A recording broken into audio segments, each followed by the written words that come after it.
Welcome to a special bonus episode of Smash Fiction. I'm Dan Mulcairn, and with me as always, not always I guess, but certainly very often, are Kit Mulcairn. Nope, always. Okay. Always. Liz Logan. Present. Miles Schneiderman. They invented time travel! And Megan Bob. This is gonna be all slash fiction. There you Oh man, we'd be disappointed if it wasn't. Last year, we did a little Smash Fic bonus April Fool's episode. We wanted to do something again for April Fool's this year, so we came up with this idea. Normally when we put together an idea for a match, we take a lot of time to really consider the combatants and make sure that neither one has a huge advantage, and that also applies to how we set up the scenario as well. So Yeah, by take a lot of time, you mean argue with each other until nobody's speaking anymore. Exactly. And if April Fool's is about nothing else, it's about coming together. It's about a lack of argument. So What? It's about friendly dunks on your friends exactly. until they hate you. Exactly. Friendly duck. So on this friendly dunkiest of days, we're throwing all that shit about fairness and balance right out the old window. And As we should have from the beginning, if I say and so we're myself. bringing in just a bunch of totally random bonkers matches. So the way this works for you listeners at home, and actually kind of for the advocates, because I'm not 100% sure that everyone here knows what we're doing. Hey, let's just roll with it. So this is going to consist of 5 rounds. Literally. You see what I did there? The roll with it? Yeah, I gotcha. I got gotcha. it. Stay tuned for the context for that, listener. So this is going to be 5 rounds. At the start of each round, we're going to choose a new person to be judge. That person will randomly place the other 4 hosts onto 2 different teams, and then the judge will assign completely random characters to each team, and also roll up a completely random scenario that the 2 characters have to compete in. All characters from previous Smash Fiction episodes. Correct. And all scenarios from previous Smash Fiction That's right, episodes. that's right. Not So all of which we've been on, so... Yep, Yeah. so that's going to It'll be be real interesting. interesting. So the advocates are going to get a single round each to argue why their character would prevail in this likely unfair circumstance, and then the judge will determine who wins. Simple and crazy, just like we like them. So Dan has a real advantage in this one. He's been on every episode. I mean, he look, almost man. missed one once. I actually almost Almost. sat out 2, but then you guys just kept dragging me back in. So all right. Oh, that's the narrative, is it? Okay. It absolutely 100% is reality. So It's on anyway. Dan's list. It must be true. All right, let's roll initiative to see who's going to go first as judge. All right. Okay. So roll Do that it. D20. 10. All right, Liz What? gets a Okay, 10. 11. 8. 14. And I got a 3. Oh, wow. I get to go first, huh? I guess so, yeah. All right, Fun. so Miles with a 14, you are up first. What are our teams going to be for round 1? So it'll be Liz and Dan, Mhm. our team. Yeah, good team. And Liz and Dan will be representing Mordor.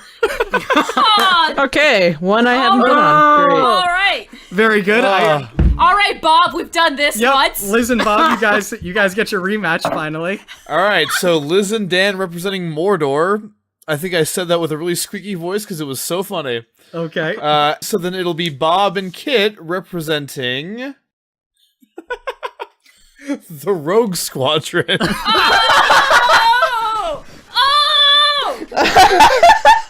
It's all fine. It's fine. Go We get got it, this. Sarah! Okay. All right. What's the scenario, Miles? Oh, Rogue Squadron, go give it to you!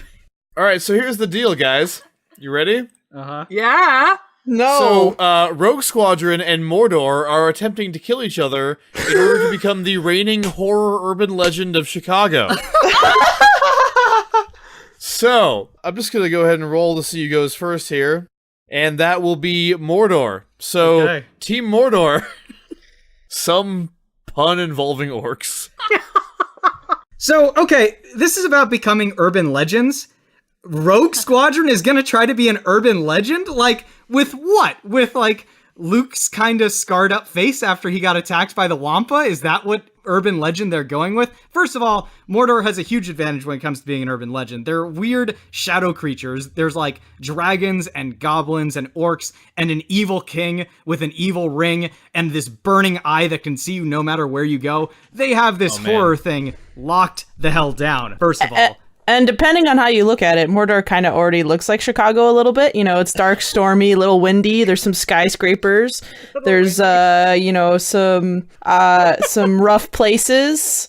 And there you go. Yeah, absolutely. The Sears Tower makes a great spot for the new Burning Eye of Sauron to be mounted. God Yeah. damn it. And So instead of the little pole, to ward airplanes away, it's a big burning eye. exactly. Much more effective, if you ask me. Like, no airplane is going to want to fly into that. But Instead of snow, it's darkness and dirt. and ash guess.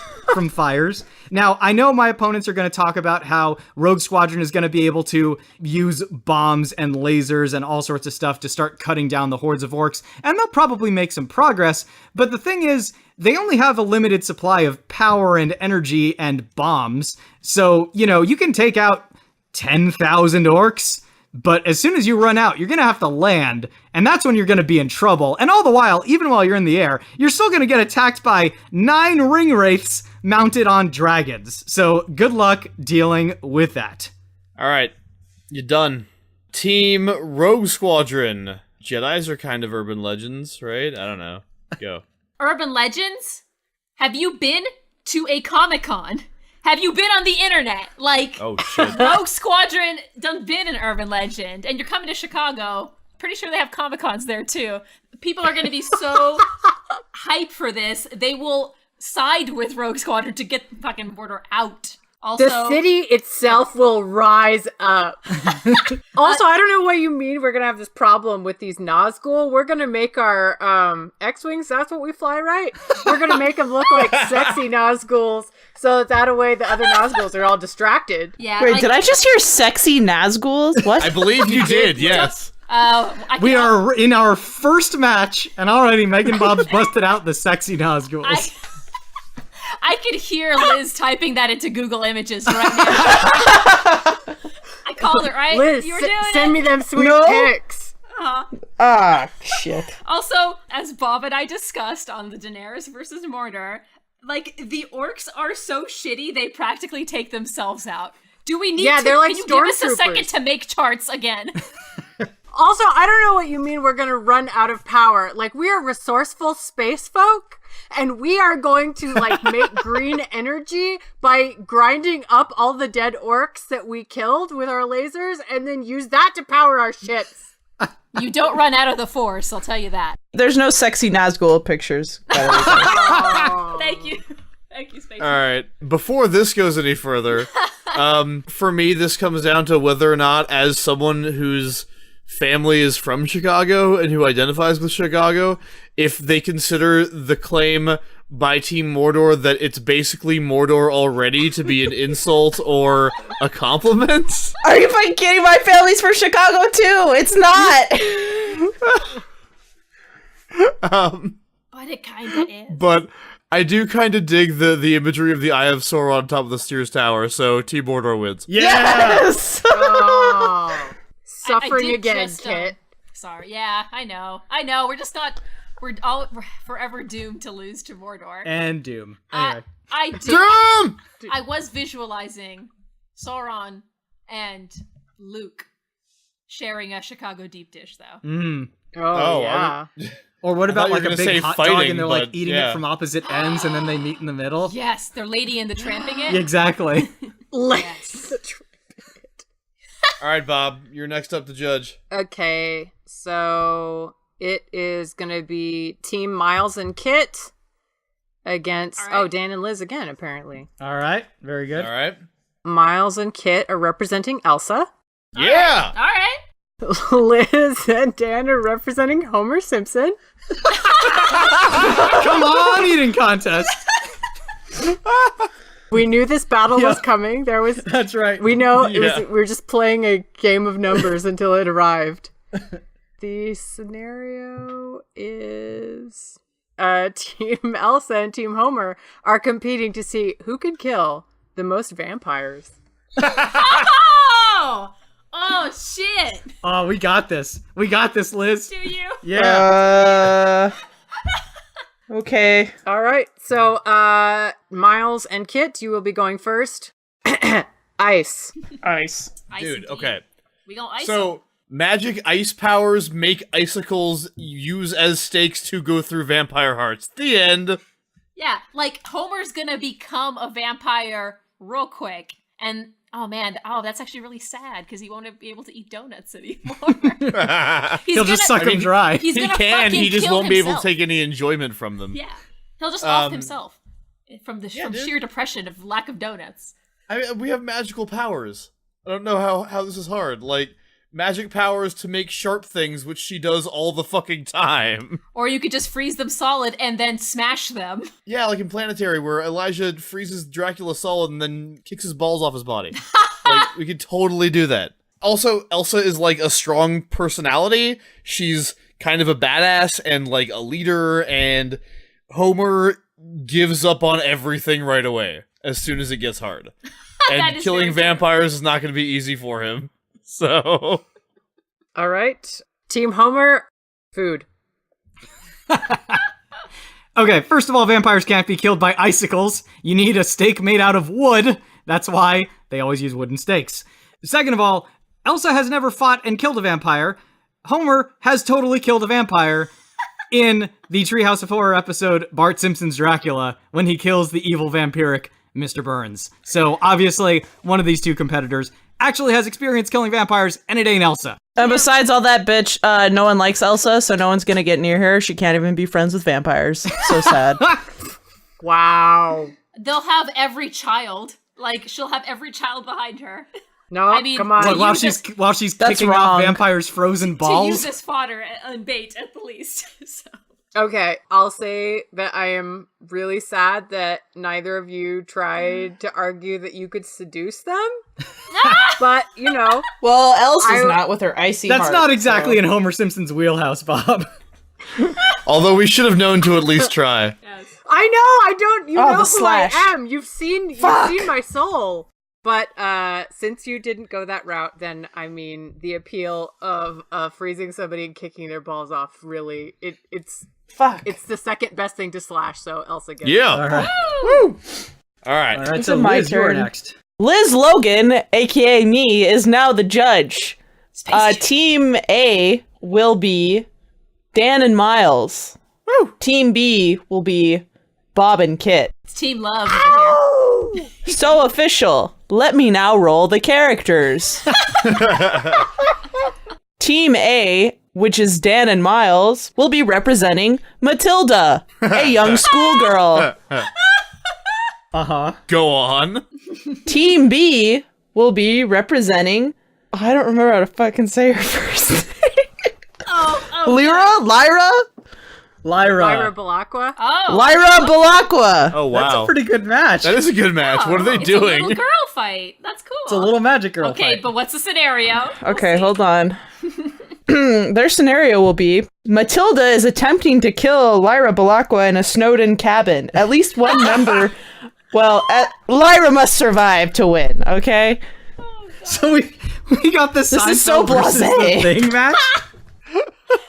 So, This makes so perfect Matilda is sense. like the thing. Okay. That's right. Fantastic. Okay. Bob and Kit go first. Are you kidding me? She loves the snow. She's probably gonna run out into it to confront Matilda. She's gonna be like, you know what? I'm gonna go out here. I don't care if you are out here, because some of my awesome bear friends might be out here too. And also, I have this like pantalaimon thing that's gonna kill your face. Seriously. Like, Matilda's gonna what? Make small things rotate around her while she dances? Like, menacingly? Lyra's got a fucking demon, like, backing her up. And she's a pretty smart, confident girl to boot. So, this is gonna be even easier than Seinfeld having to fucking get through the thing. All that Lyra has to do is survive this, and if we know one thing about Matilda, it's that she's super lonely. So all we have to do is like be friendly for a little while and look adorable and have those little corkscrew curls, and then Matilda will be our friend, and then eventually, like, we will own her soul. I do kind of need to know, when it's Team Matilda's turn, why Team Matilda's trying to kill Lyra.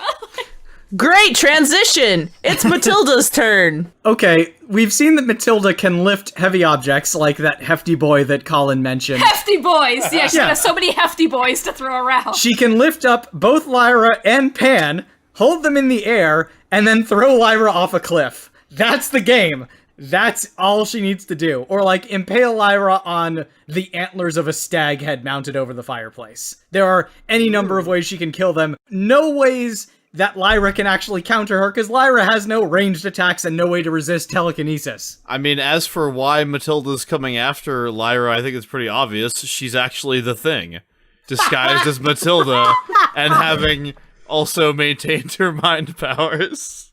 Also, I think Pantalaimon is the Thing because it shapeshifts, so that makes sense. Oh, that's a good point. Matilda has recognized a rival shapeshifter. And Matilda, you know, she's very good at school, and what she does to Lyra is going to be academic, man. What? Lyra's Alright, that's enough. I don't like these random motivations for Matilda, so Lyra wins. Space Judge has spoken. All right, Kit, you're the judge now. All right, so Team A is Liz and Dan. Once again. And I suppose that means that Team B is Bob and Miles? Yep. Right? Classic. Team A, you will be representing the Ice King. Oh no! What? I mean, yes. He's such a good character. Team B, you will be representing Wolverine.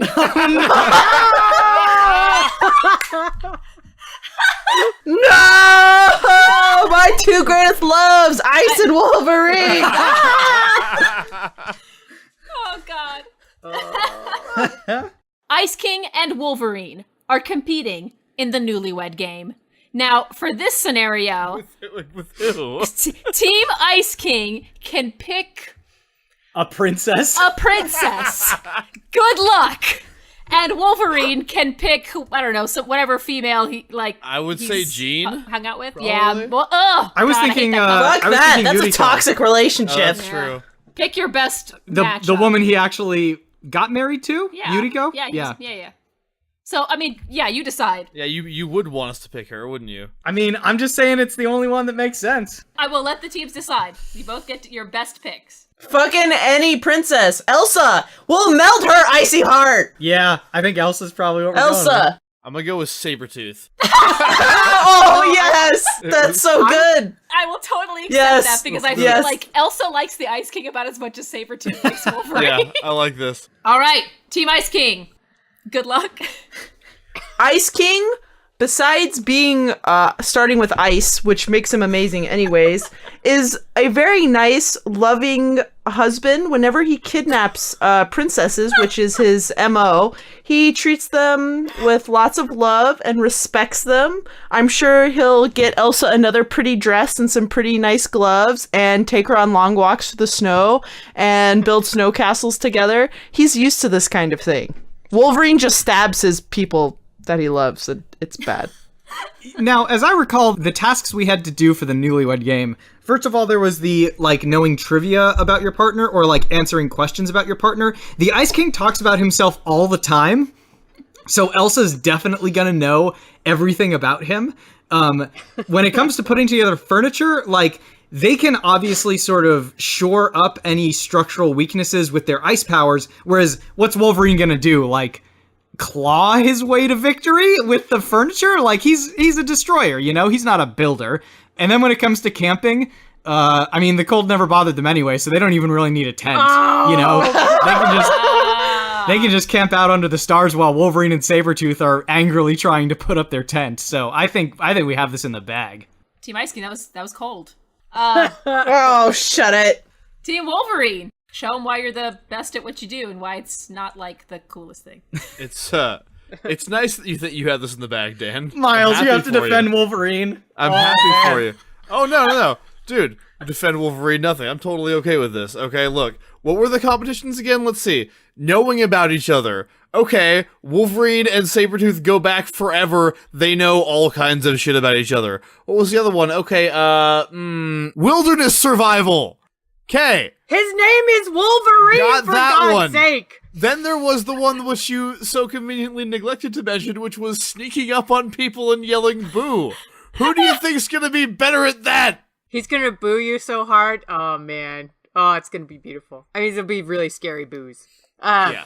Also, I don't even understand what you mean, like, he's gonna destroy stuff. Sometimes, okay, so most of IKEA furniture is assembled with an Allen wrench, but even if it weren't assembled with an Allen wrench, like, sometimes you don't have the right kind of screwdriver, but those claws are super useful, and apparently, like, adamantium, it's got some pliability stuff going on. He can just make, like, a Phillips head screwdriver with one of his claws, and then just, like, screw this thing together, and then there you go, you have a Tyrfendir. Wolverine and Sabretooth have been doing this so long. It's one of those things where you can kind of see them getting in a duel for the millionth time, going through the motions, not really getting into it, and then, like, suddenly the fighting just, like, turns instantly into making out. Okay? Yes! That's always what happens! Mega Bob. Miles, why are you pandering to your teammate? I'm not. I'm telling you what's gonna go down. Now, these two animal men making out. Yeah. They're so hairy, I'm not into it. I'll shave them first. The Ice King, on the other hand, his whole thing is, like, kidnapping princesses and, trying to marry them until they get rescued by Finn and Jake. Yeah, Elsa's not having any of that shit, guys. Elsa is not here for it. She is badass enough to be like, no, fuck you, now you're frozen, and I want She wants a friend, man! I mean, not that badly. Yeah, no, nobody wants a friend that badly. She's gonna take this fucking rapey douchebag to the fucking woodshed with her ice powers while they're supposed to be working together. Meanwhile, Wolverine and Sabretooth are gonna make a sweet love nest together as they finally realize that their differences can be overcome and that they had more in common all along. All right, they're gonna find some wolf pups and adopt them and raise them. Okay. I mean, it's pretty obvious, right? Team Wolverine killed it. Yes. Like, literally, they tore it apart with their claws. They killed I may or may not have sabotaged us, Dan. Sorry. Well, now I'm the judge, so now you'll all see. Is it the winning or is it the being together? All right, for this last round, the teams will be Kit and Bob. All right. Yeah. And you guys are representing Sterling Archer. All right. Oh my god. I have to go against him again? He's my spirit animal. Well, I mean, it was meant to be. I just had to go against Wolverine, so. That's fair. Liz and Miles, you guys will be representing Spinal Tap. No!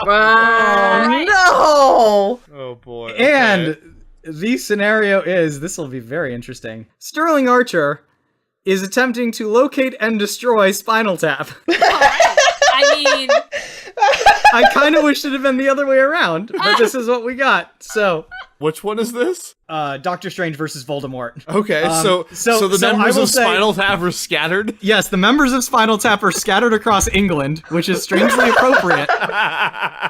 Neville Longbottom has pulled Sterling Archer out of the Sorting Hat and has sent him on a quest to find and destroy each of the members of Spinal Tap. Man, are bad call, Neville. Horcruxes? So that's our premise. Team Sterling Archer will be going first. So, Team Sterling Archer, I had something for this. So that totally did. I mean, is he the world's most dangerous spy, or is he the world's most dangerous spy? Come on. He's not the world's most dangerous spy. Miles! He thinks he is. Stop hurting yourself. I can feel your pain having to say things like that. Spinal Tap has walked into the danger zone with whatever the fuck they did to get on Archer's shit list, I suppose. He has an agency to find them. All he has to do is go to where they are, wearing one of his slightly darker black turtlenecks, and just take them out. He can do it drunk like he always fucking is anyway. It's easy peasy, Bob. Lemon squeezy. Thank you.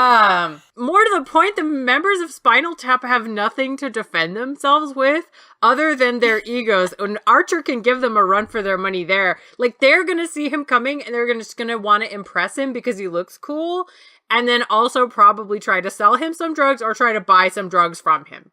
That is going to be how that goes, and then Archer's gonna realize what's happening, play along, get close to them, betray them, and then probably stab them, and then release the part of Voldemort's soul that's stored inside them. Spinal Tap's drummer is gonna die before Archer even gets there. So that's a freebie, honestly. Kid is a precog. She's seen it. It's just what happens. It's a curse. All right, Team Spinal Tap, guitar solo. Okay, so you say they're not armed. I beg to differ. You see, the fundamental thing about Horcruxes is that they are like traps for those who seek them, and they present environmental challenges to those who would seek to destroy them. So you see, this is not the members of Spinal Tap are scattered and unorganized. This is planned out. And the way this works is, with every member of Spinal Tap around England, they are there with a trap constructed from one of their elaborate sets. So, for example, if Archer gets past the weird alien pod things that will trap him, as we saw they trap Spinal Tap's bassist, he could not escape. So, if he somehow manages to get past that, then guess what? He's gonna trip over the tiny Stonehenge and break his ankle. If he gets past that, then he's gonna get to the place where the radios won't stop screeching and blow out his eardrums, making him go mop, mop, all over the place. And finally, I'm sorry, Kit, you say the drummer is gonna explode before Sterling Archer reaches him? I beg to differ. The drummer will explode as Sterling Archer reaches him. So he will be taken out by the resulting explosion. Well, we saw that's how they usually go. At least in the most recent iterations, the last one exploded. He might choke on someone else's vomit. We've already seen that a bunch of their drummers can die, and this freaking band keeps going back and back. And in the scenario, we didn't hear that Spinal Tap's members needed to be eliminated. Who the fuck cares? They can be eliminated. We just heard Spinal Tap, and you know what that means? That means all their albums, all their promotional posters, all their movies, everything. You're not gonna eliminate all that. You can't kill an idea, damn it. Oh my god! If this was any day other than April Fool's, I would go with the highly logical Sterling Archer argument, but for sheer ballsiness, I give this one to Spinal Tap. Yeah! Oh, that's the right call. That was really With good, that, guys. we have a winner here, because Miles has won 3 matches, and that makes him the official 2017 Smash Fiction April Fool. So, congratulations, Mr. Snyderman. You are indeed the most foolish of us all, as I think we all knew deep in our hearts. God damn right you did. Alright, well that has been a thorough waste of time for everyone. I hope you all enjoyed it. And, yeah, maybe we'll do this again sometime, or maybe we'll drink heavily and forget this ever happened. Yes. Maybe we'll not. Or you know both. Guys, let us know if you liked this match. If you fucking hated it, we'll try to come up with something else Yes. for next April Fools. I guess that's it. So, Thank you, and good night.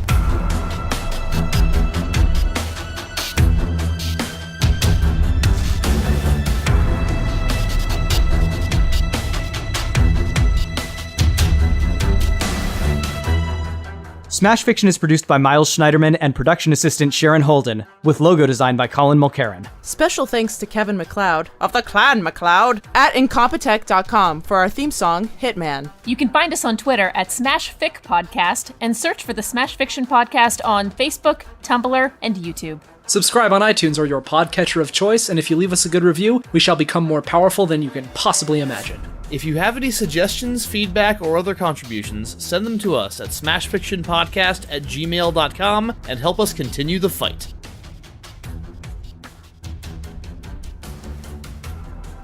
Ice, space. Oi, space. Oh, I did not know that was English, but I'm... Fucking hell! Bloody hell! Bloody hell. Tea That's and pretty good. crumpets, oh my god! Now you're going Australian? Did you mean to do that? Maybe I am originally from the UK and now I'm down under. Step off. Liz has descended into a pit of accent.